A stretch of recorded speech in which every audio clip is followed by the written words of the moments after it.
तो फ्रेंड्स, मैं संदीप और आप देख रहे हैं एसपीजी गांव से शहर तक। आइए हम दिखाते हैं आज की सबसे बड़ी खबरें।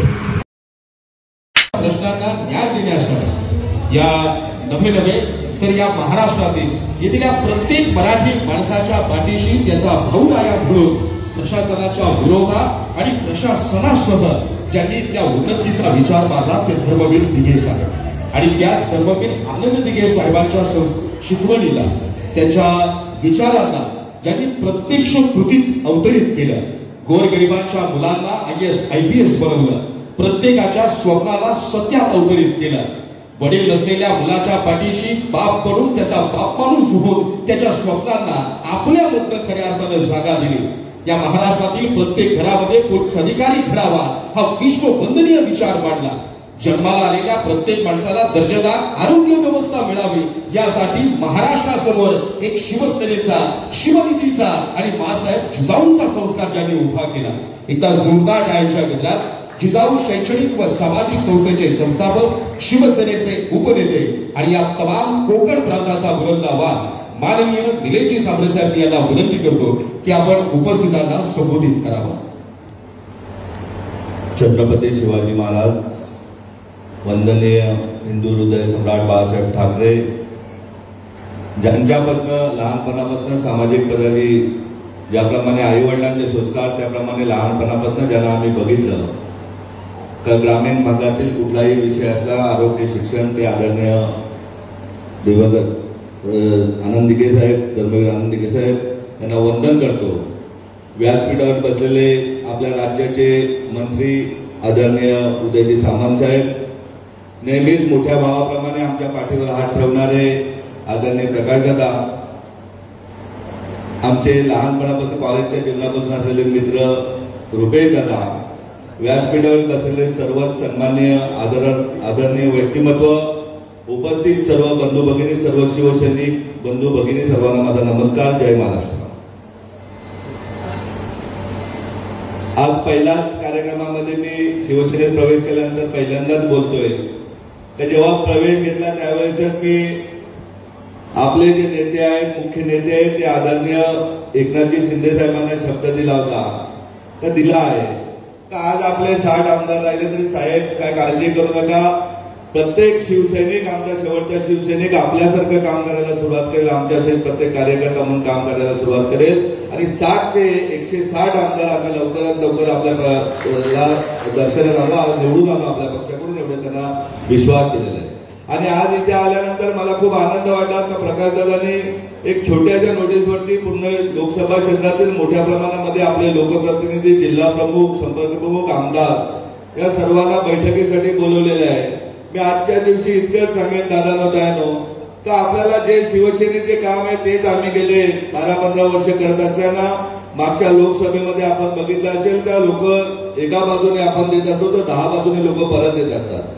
मी जर एकटा लढत असताना एक सामाजिक काम शिवसेनेसारखंच आरोग्य शिक्षणात करत असताना मला जर पांड्यामध्ये जवळजवळ 2.5 लाख मताधिक्य देऊ शकतात तर आपण प्रत्येक जण जर व्यवस्थितपणे कामाला लागला, 2 महिने राहिलेले निवडणुकीला, 2 ते 3 महिने राहिलेले, आपल्याला आज आता साहेब भेटत नसले तरी साहेब महाराष्ट्राचा दौरा करत असले तरी उदयजी सामंत आहेत, श्रीकांतजी शिंदे साहेब आहेत, प्रत्येक ठिकाणी जिल्हा प्रमुख, तालुका प्रमुख, उपनेते, नेते आहेत, ज्या ज्या लोकांच्या अडीअडचणी आहेत त्या सोडवण्यासाठी मला तरी वाटतं ठाणे जिल्ह्याचे पालकमंत्री आदरणीय एकनाथजी शिंदे साहेब असल्यामुळे आपण प्रत्येकाने ज्या कार्यालयात जाल आणि शिवसेनेचा कार्यकर्ता म्हणून काम सांगाल तर मला वाटत नाही की कुठल्या कार्यालयात काम होणार नाही, परंतु थोडंसं आपण दिवसातील जे 24 तासाचा दिवस असतो त्या दिवसातील 8 तास आपल्या वैयक्तिक काम धंद्यासाठी करा, 8 तास आपल्याला विश्रांती घ्यावी लागते।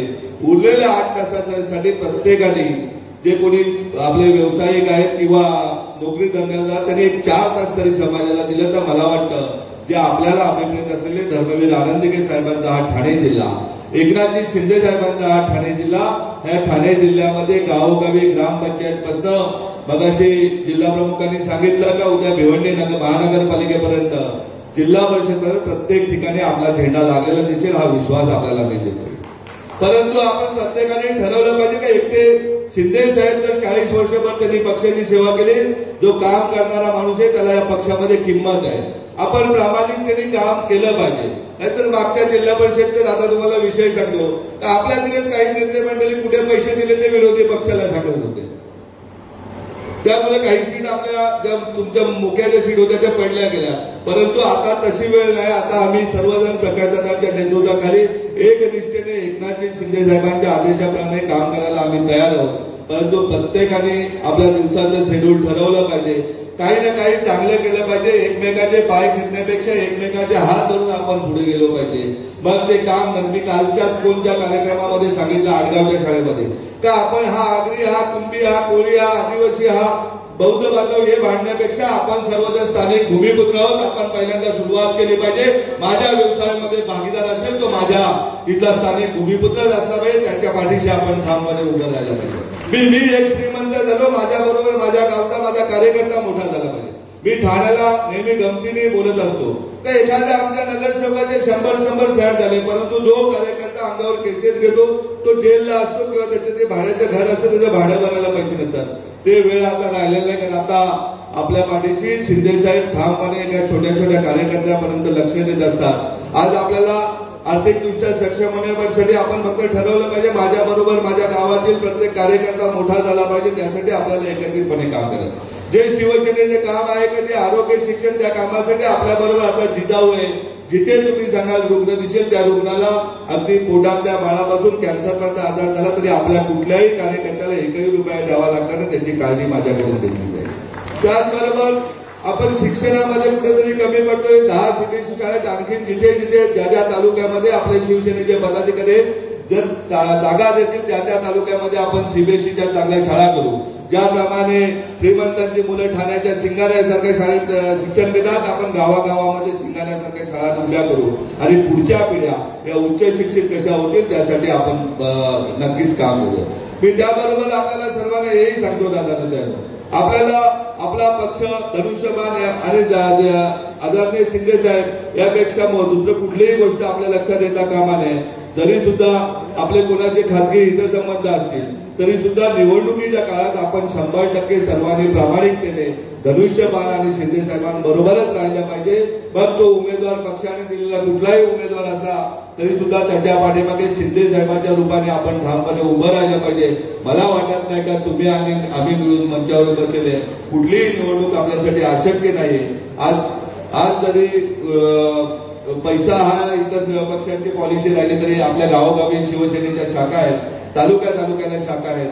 आपण प्रत्येक ठिकाणी भिवंडी महानगरपालिका क्षेत्रामध्ये शाखा आहेत. 1-2 4 तास बसून जरी व्यासपीठावर नेते मंडळी आगात मोठे झालो असलो तरी शाखेत बसायला आपल्याला सुरुवात करायला लागेल. तेव्हा शाखेत बसून शेवटच्या मतदारापर्यंत प्रत्येक गावागावामध्ये दौरे करून शेवटच्या कार्यकर्त्यापर्यंत आपण पोहोचलो तर मला वाटत नाही का नवीन प्रेरणा मिळाल्याशिवाय राहणार नाही. आपल्याला जो शिंदे साहेब आदेश देतील, महायुती आदेश देईल, तो आदेश आपल्याला पाळावा लागेल. परंतु आपण भोळ्यामध्ये राहून चालणार नाही.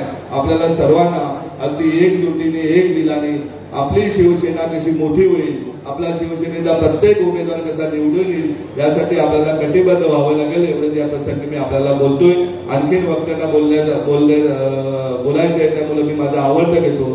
पुन्हा एकदा भिवंडी लोकसभा क्षेत्राची मीटिंग आयोजित केल्याबद्दल प्रकाशदादा आणि संपूर्ण शिवसैनिकांचे आभार मानतो आणि थांबतो. जय महाराष्ट्र. मनापासून धन्यवाद साहेब. आणि यानंतर